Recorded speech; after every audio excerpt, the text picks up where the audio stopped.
Cześć, w tym filmie pokażę Ci, jak zmigrować stronę jednym kliknięciem i to za darmo. Co prawda ja używam wtyczki WP Vivid Pro, która ma trochę więcej opcji. Po prostu ja mam lifetime, możesz też kupić na moim sklepie taką wtyczkę, ale za darmo to też to zrobisz poprzez pobranie tej wtyczki z repozytorium, z tego co widziałem.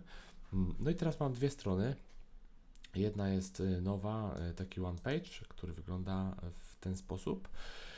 No i chcę przenieść ją na inną stronę, czyli na taki sklep, który od środka wygląda w ten sposób, że tu są elementory, bookingi, pliki i w ogóle dużo się dzieje.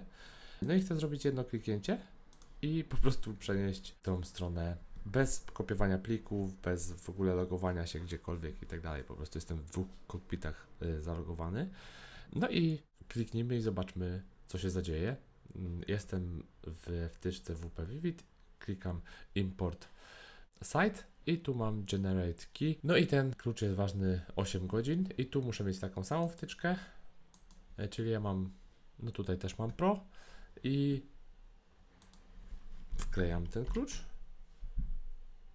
No i klikam Save.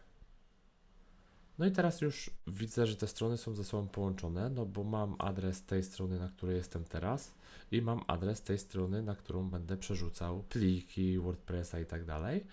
I mogę sobie wybrać, co przerzucam. I to jest właśnie różnica między darmową a Pro, bo w darmowej chyba się wszystko przerzuca, a tutaj możemy na przykład nie przerzucać zdjęć, więc albo wybrać sobie, które pliki przerzucamy, na przykład backupów nie przerzucać i tak dalej, nie? Więc ja chcę tutaj wszystko zrobić i chcę zastąpić te pliki, które są obecnie, czyli tutaj powinienem jeszcze coś ustawić, nie, tutaj już import.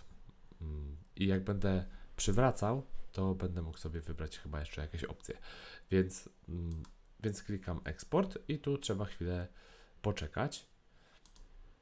Oczywiście rekomenduję zrobić kopię zapasową jednej i drugiej strony. Zawsze przed każdą zmianą lepiej robić kopie zapasowe. Dosyć szybko to idzie akurat w tym przypadku, ale tu jeszcze jeden pasek będzie od nowa, tak mi się wydaje. Właśnie. No więc poczekajmy chwilkę. Ok, nie trwało to długo. Mam tutaj, tu jest ok. No i teraz zobaczymy, co się tu stanie. Klikam, że ma się odświeżyć i będę miał do przywrócenia backup.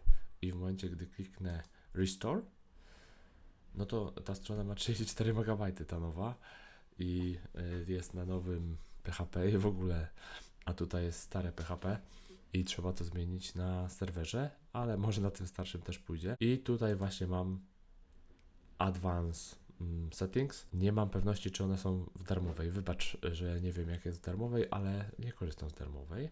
I teraz, jak chcę bardzo obciążać serwer, to mnie tutaj aż tak nie interesuje. Czy chcę przywrócić plik htaccess z backupu? Mogę przywrócić. I czy chcę wyczyścić wszystkie pliki przed przywróceniem? Tak, chcę, bo chcę posprzątać sobie na serwerze. Zresztą i tak mam całą stronę skopiowaną. I czy chcę wyczyścić całą bazę? Też chcę. Więc no to chcę i po prostu ten WordPress, na którego to przerzucam, to mi się cały wyczyści, tak? Jeśli masz w dobrej firmie hostingowej hosting, to masz kopię zapasową też na ich serwerze sprzed paru dni, więc możesz zapytać przed taką akcją, jak trochę peniasz, nie? I tutaj chcę to wszystko przerzucić, więc klikam Restore Now. No i to będzie chwilę trwało, w zależności od tego, jak jest ciężka strona. Ostatnio przenosiłem tak strony, które ważyły prawie 2 GB. Tak tyle ważą czasem strony zaniedbane. No i też dało radę. Jestem zszokowany w ogóle tą metodą, bo prawdziwi deweloperzy mówią, że nie można tak zrobić, tylko trzeba tam specjalne SSH klucze wpisywać i tamtędy robić.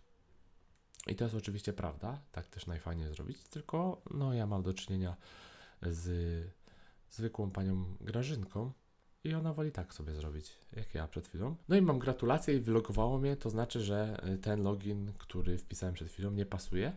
Ok, zalogowałem się jeszcze raz i jak odświeżę, to się coś wydarzy. Zmieniły się wtyczki, nie ma nic do aktualizacji, bo jest po prostu inny WordPress wgrany, więc mogę sobie na serwerze teraz PHP zmienić na 8, żeby szybciej działał. Więc sprawdźmy, czy się wszystko zgadza. No i jest Weronika, jest nowa strona, która wygląda tak jak tutaj masz adres i tak jak poprzednia strona wyglądała. Czyli tu masz inny adres i ta strona wygląda tak samo. No i koniec, i pliki wykasowane, wszystko elegancko poszło. A jeżeli chcesz sobie to za darmo ogarnąć, to kliknij w link poniżej i tam jest wtyczka w repozytorium w okrojonej wersji. No a teraz Ci pokaże się fajny film o Cadence, o tym motywie, na którym ja pracuję, więc suba dajesz, łapkę w górę i oglądasz sobie następny film, a jak masz jakieś pytania, to pisz śmiało. Elo.